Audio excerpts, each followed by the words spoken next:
सुप्रभात बच्चों। सुप्रभात मैम। आज कक्षा में हम लोग श्रुति सम भिन्नार्थक शब्द पढ़ेंगे। जैसा कि नाम से पता चल रहा है, श्रुति सम जो सुनने में एक जैसे लगते हैं, लेकिन इन शब्दों के अर्थ क्या होते हैं? अलग अलग होते हैं। जो सुनने में एक जैसे लगेंगे लेकिन इनके अर्थ अलग अलग होंगे। तो आज हम लोग ये सीखेंगे। तो चलिए शुरू करते हैं। सबसे पहला शब्द है अंतर। अंतर का अर्थ होता है फर्क। अंतर का क्या अर्थ होता है? फर्क। दूसरा शब्द है अंदर। क्या शब्द है? अंदर। अंदर का अर्थ है भीतर। अंदर का क्या अर्थ है? भीतर।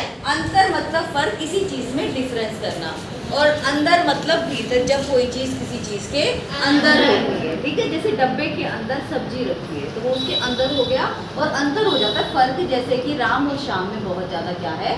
अंतर है, फर्क। दूसरा शब्द है अंश। अंश का मतलब होता है भाग।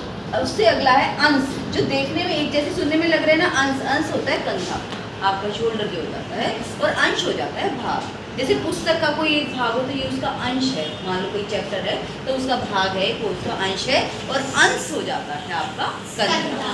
तीसरे शब्द पे आते हैं अपमान। अपमान मतलब निरादर करना। ये तो सभी जानते होंगे क्या होता है अपमान। और उपमान, उपमान होता है जिस वस्तु की उपमा की जाए। उपमा होता है तुलना की जाए। ठीक है, जैसे मान लीजिए, इधर आइए बेटा, यहाँ आ जाओ, आप आ जाओ, नाम बताओ अपना।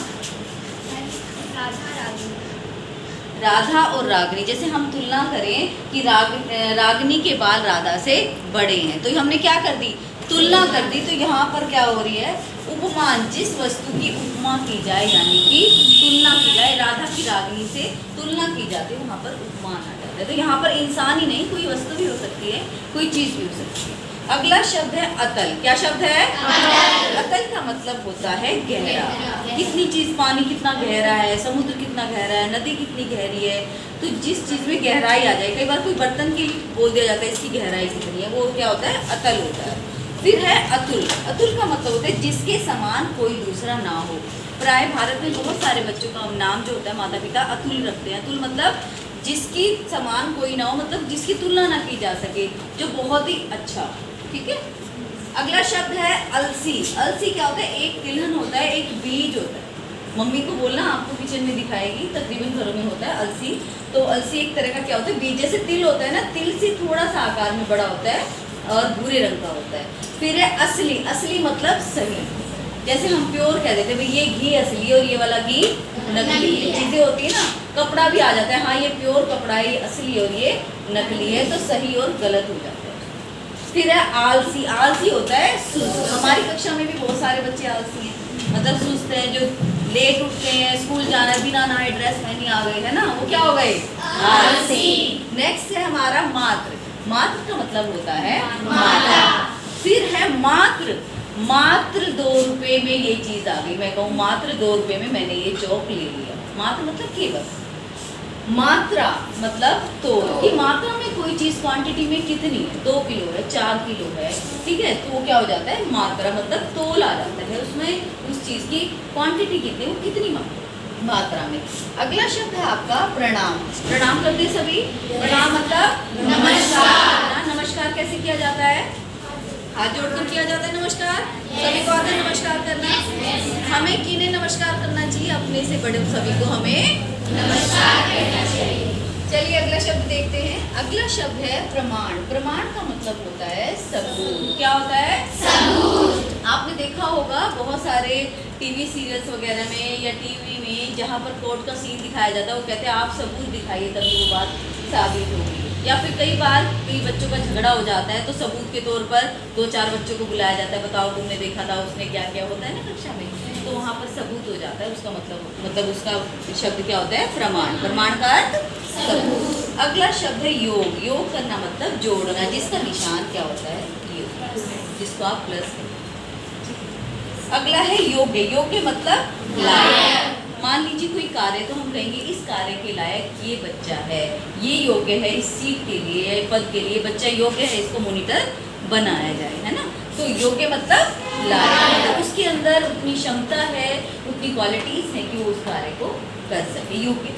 अगला शब्द है आंधी। आंधी क्या होता है? तेज हवा। आंधी चलती तो क्या होता है? सब उड़ने लग जाता है, पत्ते, पॉलिथीन, कूड़ा, सब चीज़ें। अगर आपके बाल खुले तो बाल भी उड़ेंगे, कपड़े भी उड़ेंगे, तेज है ना। तो आंधी बहुत तेज होती है, हवा की जब तेज गति हो जाती है उसको आंधी कहते हैं। फिर है अंधी। अंधी मतलब नेत्रहीन, जिसको आंखों से दिखाई ना देता। फिर है आधी। आधी मतलब आधा भाग, किसी भी चीज का आधा भाग। ठीक है, जैसे मान लीजिए 10 का आधा क्या होगा?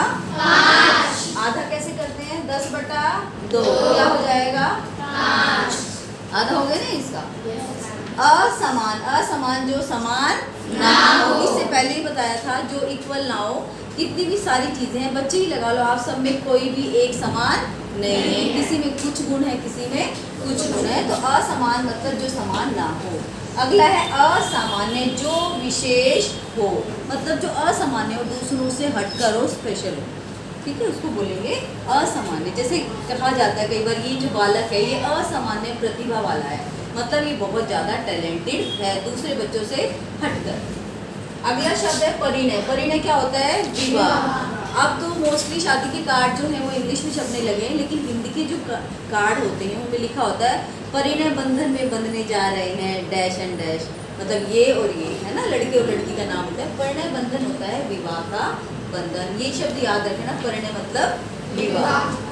जो भी नए शब्द आते हैं आपके दिन प्रतिदिन की शब्दों से अलग है, उनको याद किया करो और उनका उपयोग किया करो। घर पे बताया करो, मम्मी पता है आपको इसका मतलब क्या होता है? इसका मतलब क्या होता है? विवाह। अगर आप 2 लोगों को बताएंगे तो वो आपको याद हो जाएगा। अगला शब्द है प्रणय। प्रणय मतलब प्रेम। ये भी आप दोनों शब्द ऐसे हैं जो आपको नहीं पता है, आप इन शब्दों को याद रखें। अगला शब्द है नियत।